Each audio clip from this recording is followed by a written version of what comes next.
Hey guys, Luke here. Welcome back to episode 2. I'm excited. I actually really enjoyed the last episode. I listened to it So did I. a couple of times, and it was good. I thought it was really good. Yeah. So we've picked a topic for today, and I honestly think it's something anyone, not just kind of like, people scaling a business, but anyone in general can really benefit from this topic. So we're going to talk about starting from scratch. Where would you start? How would you build your brand? What kind of process would you go through? I think we're actually going to have two very different approaches to this. Yeah, I think I've got a so. feeling. But let's kick it off. I'll throw it to you. So, Ricky, you've been tasked with growing a brand in 2025. You are starting from scratch. So maybe, you've got... let's make it a bit more interesting. You've got a good product and you've got to scale that product. Yeah. And let's say the goal is to get it to 100K a month. Yeah. Okay.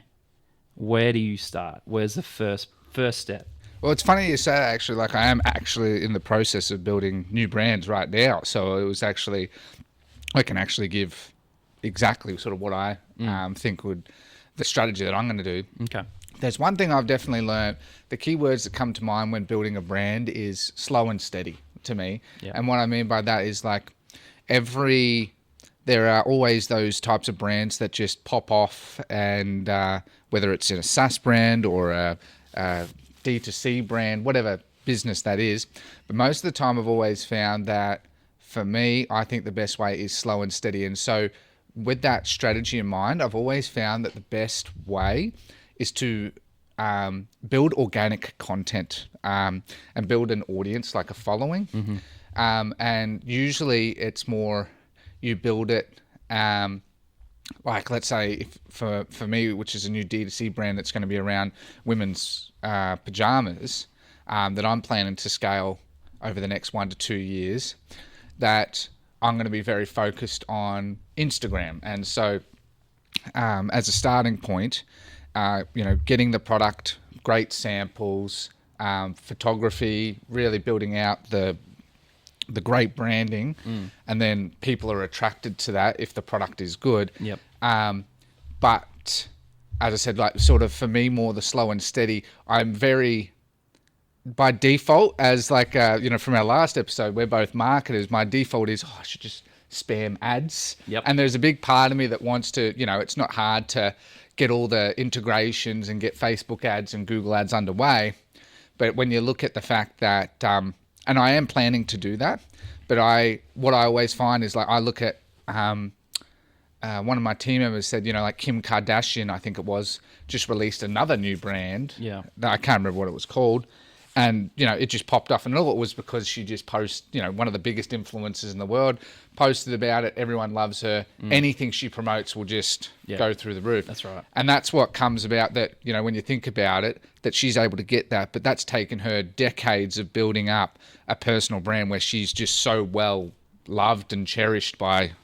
And so I just sort of think that building a brand organically through your socials, Yep. is the most cost-effective way, because I always factor in that running ads is fantastic. You do it every day and stuff, but at the end of the day, you really, like, ads can be quite expensive. It's a very competitive space. So trying to get sales slow and steady organically, build up that following, get that feedback, and then start going into ads is sort of how I plan to do it. Because, as we both know, when you start to run ads, that's when you can really scale aggressively. True. Yep. But then you have to factor in the fact that that's going to cost a lot. You're going to have a lot of logistical problems. So that's why I prefer slow and steady. What about yourself? Yeah, slow and steady, definitely. There is a big part of me that still thinks you need to test in the beginning. So, like... Do you mean via paid ads? Yeah. Not for any other reason except for the fact that you want to see what the early reactions and market fit is like. Yeah. I think this is going to be totally dependent on the brand, the product, like you probably know, like if you rewind say 8 or 10 years ago, that drop shipping kind of scene, you're testing products, right? A lot of products. You're testing a lot of products to find a winner. See what works. Yeah, Yeah. see what to works. me, I look at that as gambling, honestly. It is a little bit like gambling. Yeah. Yeah. It's addictive because you find one. It and is then a it's bit, like- yeah. But I still think, like for example, let's say I'm going to start a men's watched band Yeah. company or business or whatever. You know, I might have the passion and the interest there for that thing, but unless I really have an existing following or an email list or something I can leverage outside of running paid ads, Yeah. I don't know if it's going to work. Yeah. So, you know, you'd hate to be in that position where, You put all this time and effort. you go to Yeah. China, you source it, you get all the things, you do all the things, and you really don't know at the end of the day if it's going to sell. Well, that's where like what I'm actually doing is getting samples, building it out. Yeah. Going to get the photography and everything, but I am going to start trying to, for the most part, drop shipping. The reason is like I actually think drop shipping is a great model. Yes, it is. Yep. It's just how, it, in my eyes, with a lot of different reasons, how the people use it that I think's not right. But like as a model, it's great. What I think, as you sort of said, it's a great testing model. Like Yeah. what I like to do is get my first 10 orders, 10, 20 orders, Yep. drop ship. And I might even just refund the customer and give them the item for free because I just think, you know, if they're having to wait 2 to 4 weeks, that's not the best experience. I don't want to give them, Yep. even if it costs me more. But then I've validated, like you said, you've Yeah. validated Yep. that there's interest. And again, if you have to wear that cost between the product and everything, the main thing is, well, I know I've got something that I can scale to 100K. Yeah. And then you can put in all this time and effort. Yeah. Yeah. So let me ask you this question. This is more of a marketing related question. You know, when you're setting up a new product, a new brand, a new store, like there is a lot of work initially, Yeah, isn't there there, is. to set it all up, right? Yeah. Like you've got the graphic design, the photos, the The ad theme, copy, the website all development. the things, Yeah. right? So lately I've been testing various funnel tools, right? So, you know, you think ClickFunnels is the kind of the OG Yeah. in that space. Yeah. But there's new variations of it Yeah. now, right? And there's like one page funnel type setups, you've Yeah. got go high level, all these things. Do you think if you're building and starting from scratch, you go funnel first or store first? I think store. Yep. Because like, you know, like with my product, with the Debutify theme, I can basically set up a funnel and it won't be as good as a full funnel builder. Yep. That's why I'm also building a funnel builder because there, you know, you can do proper split testing, really be super granular. Yeah. But I think that starting with a store, because most of these funnel builders, like even ClickFunnels, there's a number of ones just for Shopify, for example, now, they all integrate with Shopify. So you start with the theme, build out your store, and then you can do all the SEO and that anyway. And then also once you're really scaling, as you said, like use a full funnel builder where you can control every element. Yep. And split test, that's the most important thing. And then obviously you just, through your ads, you redirect people to your landing page than you would your Yep. store. Because the other thing as well is, you know, like with Google Shopping and stuff, you can't direct people to a specific funnel page. It has to go to a SKU page. Like, true, yeah. So you really, at the end of the day, you want both. You know, you really want to have your funnel that's for your high end. I would say, especially say Facebook ads and that, where you really want to scale high, and then your store that works more for the Google ads and everything. So you have the best of both. Yeah. Do you? I seen this is going back probably a while now, maybe 6 years ago or something like that. There was a really big push for single product stores and Yeah, single, that's still a thing. Yeah, still a thing. Okay. Yeah. Do you start, like if you're starting from scratch, do you pick one product? Yeah. I mean, What about the one you're gonna scale? Is that like I'm gonna. It's gonna. No, I'm. I guess because, you know, once you get to a point, once you have enough experience, Yeah. you sort of, you do the research and you have the cash behind you. I'm like, I want to I want to go full in, right? Yeah, As yeah. like, that's the risk I can take. It depends where someone's at in their journey, right? Like we're sort of getting at there, I feel that there's a big benefit to doing one product stores is that hyper focus, hyper test it, and you can then build it out from there as well. But as I said, because I've done so many stores and business, because I have the cash behind me and I'm planning to go slow and steady, I'm more than happy to build that full brand sort of from the beginning. Yeah. But as a beginner, like what we're sort of talking about, I would say definitely there's huge merits to just one product on a store, get it spun up, run ads, validate it, and build it out. Yeah, yeah. And then kind of once you're past that process, like you've probably done that numerous times. Yeah. So you kind of like, when you see a good product now, it's like, no, I'm not doing the validation because I know this is going to work. Yeah.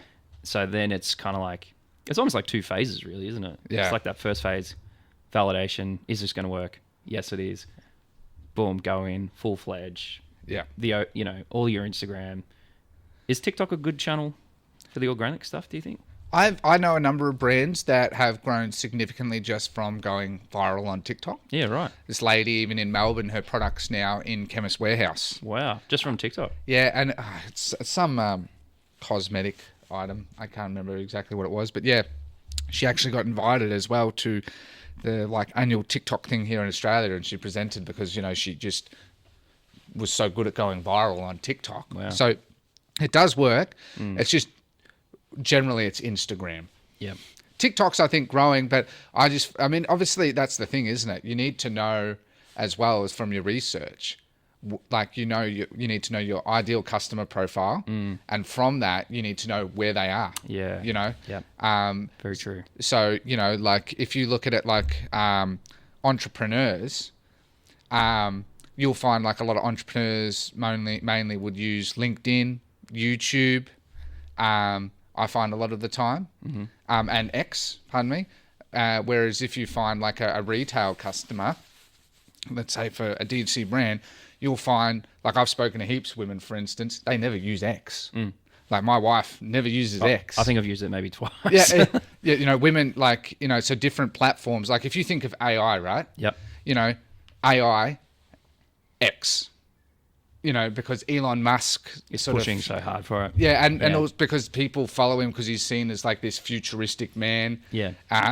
And whereas on other platforms, it's every platform has its communities, but that's why for instance D2C, you'll see that most D2C brand owners very much focus on Instagram. Yeah, as their growth channel. As their main growth channel. Yeah. Like what we're doing with YouTube, entrepreneurs and business owners and that generally go to YouTube because they want more longer educational style. So it's very important to know your ideal customer profile. And if you know that, then you also not only know the product and how to market the product, but you also know where to market it. Yeah.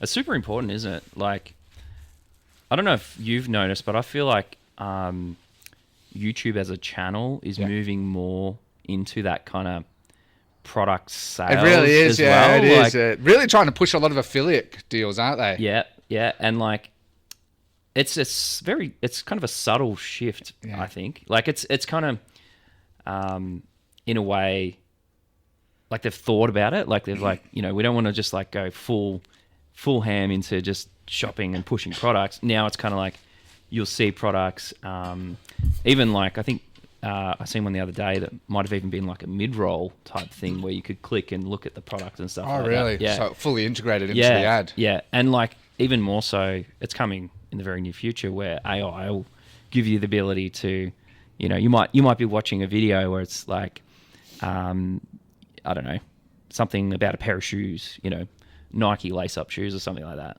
and then that pops up. And you could essentially try it on. It's going to get to that stage. Yeah, well, you were just telling me, what were you telling me a week or two ago, Google's new product. Yeah. Where you can AR try on products. Exactly right. I can't remember what it's called. It's,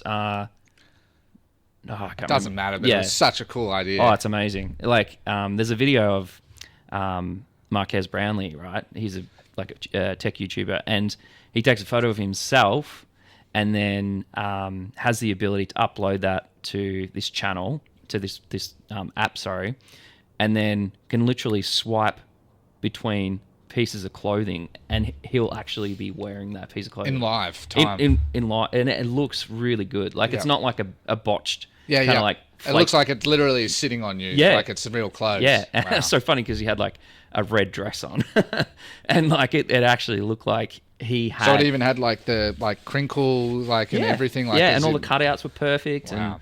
And that'll only get better. Like that's only just been released. Imagine it in a couple Oh of man, years. it's gonna be amazing. Yeah. Yeah, I feel like it's the future of shopping ads. Well, like, you know how in our first episode we spoke about like Meta Ad Summit, where like they're in the ads where you can start talking in the ads and Yep. literally shop in the ad, say, hey, I want to buy this soap. Yeah, Google's not stupid. They'll be watching Meta and everything. Like we're going to do the same. Yeah, Like it's no coming. doubt, everything now when it comes to marketing with AI, it's all going to be easier. And I think it's going to. We're in the day and age of prompt engineering. It's going to move fully to chat engineering, where like, and it Yeah. already sort of is, where you just Yeah. talk to something. Yeah. It just puts it in there for you. You don't even have to do anything. yeah. It's getting. What's the future like? Is it going to be have a chip in your head and you just think and it'll just do it for you? I think that's what Elon wants us to do, isn't it? Yeah, I actually legitimately saw last night that I think for his Neuralink, Yeah. like 7 people have actually got it implanted Oh, now. that's a bit scary. Yeah, it is. I mean, where do you draw the line with AI? I don't know if I feel comfortable with that. No, I don't maybe think maybe so. we're just not in that generation. No. Maybe future generations will. Yeah. But for me, it's like self-driving cars for me. It's a bit wacko, isn't it? Yeah, it's like I love the concept, but I see self-driving car, I'm like, that scares the shit out of me right Me too, now. mate. Yeah. Like I've been looking at like EVs and different things lately, and like I watched a couple of videos of the full self-driving. I think it just launched in Australia, like full self-driving. Really? I didn't know think that. so. Yeah. Oh wow. I might be wrong. There, but it's so whack to see somebody like the cars driving, going around bends and stuff, and nobody's actually doing anything. Yeah, It's just weird. yeah. Yeah. Anyway, Yeah. getting off topic. Yeah, I know. I just realized that we were getting a bit too excited about Yeah. that. But so, like, if you were to start Mm. yours, so you would start with Facebook or Google I think Facebook is still the best. to start, like, to get results quick. Get you mean? get results quick. Have you used TikTok for marketing? No, I've used it for like my own kind of like marketing channel, like just as a test. I did a video a day for about 2 weeks just to see like what would happen and the growth I'd get, and like I got some growth. It was pretty cool, but I just don't think it's for me. I don't think it's where my people are at. You know what I mean? Yeah. Like I love YouTube. I think it's the same. Yeah, I am. Like if I open up a browser, I'm going to YouTube Yeah. to consume content. Default. Yeah. Yeah. I'm not going to TikTok. And that- I'm not going to Instagram. And that's like again the thing, isn't it? Where you need to know your ideal customer do. profile, and Yeah. then the marketing just Comes from flows it. from Yeah. it naturally, doesn't yeah. it? But as a whole, I still think Meta has the best handle on testing products. I agree. Because it's in the past, you could test every incremental thing, this audience with this thing and that and blah blah blah. You could go right in depth. They've made it so easy now. It's just like put some good creatives, do some good ad copy, boom, get your ad going. And Facebook, as long as the pixel's optimized properly and you've got tracking and everything's working, they make it so easy to test. Like if you're, people probably know you because of the drop shipping, like you've been in that space. If they are getting started with drop shipping, I still think the best place to start to even, think about growing a brand or any of those things is to start with some simple Facebook ads. It's kind of like, it's the easiest place to start. You're not spending a fortune, A lot of dropshippers now actually go more to TikTok. Just Oh. because the CPM, because it does work quite well for drop shipping, Yeah, okay. sort of trend. You think about a trending platform, trending products. Yes, makes sense. So it makes Yeah. a lot of sense. And the CPMs are a lot lower. Are they? Okay. Yeah. So, but I've not seen the scalability that, I've not seen TikTok scalability compared to Facebook. Like, Yeah. I've just, always observed that Facebook seems to have that bigger scalability. TikTok can be great Yep. to get your business and that moving and that, but I'll be honest with you. As I said, I'm not as enmeshed in TikTok. Same, yeah. I'm more on Facebook and everything is sort Yeah. of where I've sort of defaulted to. Yeah. So, I think as a whole, I think TikTok, like just from spending time on it and looking at TikTok Shop and all the different things that they're doing, I think they're really, really honing in on using TikTok as a shopping channel. they are. And I think everybody else, like all the other platforms, have quickly realized, you know what? These short form videos are a really good way to sell products and market. So, you know, there's that catch up, isn't there? Like Yeah. they're trying to but I don't know if you've ever tried to sell a product or ran ads on TikTok, but like it is really, really smart the way you can shop on TikTok and buy products and stuff like that. Like it's, in my opinion, the actual process and how you work on the platform, and like even say for example you own a Shopify store and you want to then go on TikTok and work with influencers. I think TikTok is like really it's super dialed in at the moment. Yeah. No, I would agree with that. Like, as I said, Yeah. I've never really done it. Yeah.